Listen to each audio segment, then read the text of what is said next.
प्रियंका गांधी को वायनाड से चुनाव लड़ाने के कांग्रेस पार्टी के फैसले पर कई बीजेपी नेताओं ने परिवारवाद का तंज कसते हुए हमला बोला है। इस पर जवाब देते हुए कांग्रेस प्रवक्ता सुप्रिया श्रीनेत ने पलटवार किया। इसके अलावा आगामी विधानसभा चुनाव की तैयारी को लेकर भी कांग्रेस प्रवक्ता ने बयान दिया। सत्र से पहले राजनीतिक हलचल बढ़ी हुई है, अलग अलग राजनीतिक दांवपेच देखने को मिल रही हैं और कांग्रेस ने प्रियंका गांधी को चुनाव मैदान में उतारने का भी ऐलान कर दिया है। लेकिन इस पर एक राजनीतिक बहस भी, बीजेपी नेताओं के बयान भी आए हैं जिस पर सवाल उठाए गए हैं। सुप्रिया श्रीनेत जो कांग्रेस की प्रवक्ता हैं इस वक्त हमारे साथ हैं। सुप्रिया जी, कैसे देखते हैं आप, वायनाड से प्रियंका गांधी का ऐलान हुआ कि वो चुनाव लड़ेंगी, लेकिन उसके बाद से ही कांग्रेस निशाने पर है, परिवारवाद को लेकर सवाल उठा रही हैं बीजेपी नेता।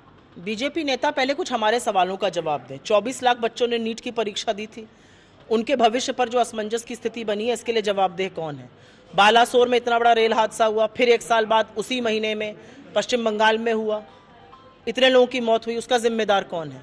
बेवकूफ़ी की बातें करती है बीजेपी। राहुल जी 3,70,000 से वायनाड से मार्जिन से और 3,90,000 की मार्जिन से रायबरेली जीते हैं। ये परिवारवाद है या ये लोगों का विश्वास है, उनका भरोसा है, उनकी मोहब्बत है?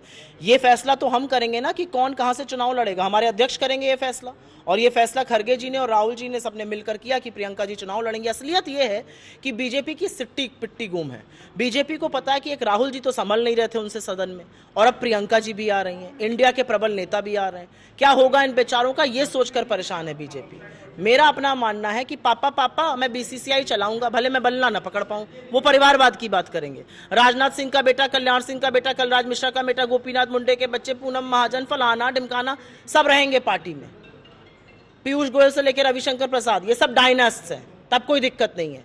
हमारे जिनको ले गए, चाहे वो मिलिंद देवरा हो या ज्योतिरादित्य सिंधिया हो या जितिन प्रसाद हो, सब डायनास्ट हैं, कोई दिक्कत नहीं है। क्या बेवकूफी की बातें करती है बीजेपी। लोकसभा चुनाव हाल ही में खत्म हुआ है, तब मौका था चुनाव में उतरने का, तब परहेज किया गया। आखिर क्या राजनीतिक मजबूरी रही? परहेज बिल्कुल नहीं किया गया, ये आप लोगों का गलत आकलन है। आप तो बड़े प्रबुद्ध पत्रकार हैं। बिल्कुल परहेज नहीं किया गया। मुझे ऐसा लगता है कि हम कब, कहां, कैसे चुनाव लड़ेंगे, ये रणनीतिक निर्णय होता है, और ये रणनीतिक निर्णय प्रियंका जी और राहुल जी ने लिया, और मुझे लगता है बिल्कुल सही निर्णय लिया। स्मृति ईरानी जी की क्या वजूद था? बस राहुल जी के खिलाफ लड़ती हूँ, राहुल जी के खिलाफ लड़ती हूँ। उनके कार्यकर्ता से आप हार गई, गढ़ बना के बैठ गई थी प्रियंका जी, वहां पर जमकर बैठ गई थी। रायबरेली और अमेठी दोनों बड़े मार्जिन से जिता कर लाई। 1,64,000 से स्मृति ईरानी हारी, 3,90,000 से राहुल जी जीते।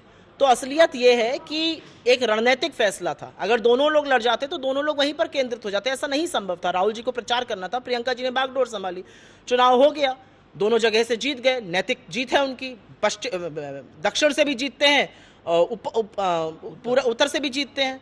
ऐसा कर सकते हैं मोदी जी? मोदी जी तो बेचारे हारते हारते किसी तरह से, हार के जौज से अपनी जीत बचा के लाए हैं। किसी तरीके से तो बमुश्किल 1,50,000 से जीते हैं। आज कांग्रेस ने कमेटी का अनाउंसमेंट किया है, खासतौर से जो चुनावी रणनीति को लेकर जो बैठकें होंगी उसको लेकर उन्होंने तारीखों का ऐलान किया है। विधानसभा चुनाव पर नजरें हैं अब।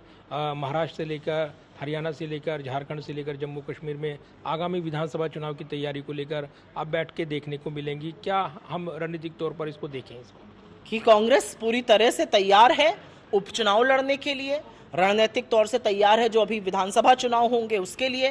कांग्रेस एक प्रबल विपक्ष, जिम्मेदार विपक्ष की भूमिका निभाएगी, और बैसाखियों पर जो सरकार चल रही है उसको जवाबदेह बनाएगी। कांग्रेस हर विधानसभा चुनाव अब जीतने जा रही है। धन्यवाद बात करने के लिए। और जिस तरीके से हमलावर है कांग्रेस, और जिस तरीके से प्रियंका गांधी के चुनावी मैदान में उतरने के ऐलान के साथ ही राजनीतिक बहस देखने को मिल रही है, उस पर पलटवार कर रही थी सुप्रिया श्रीनेत।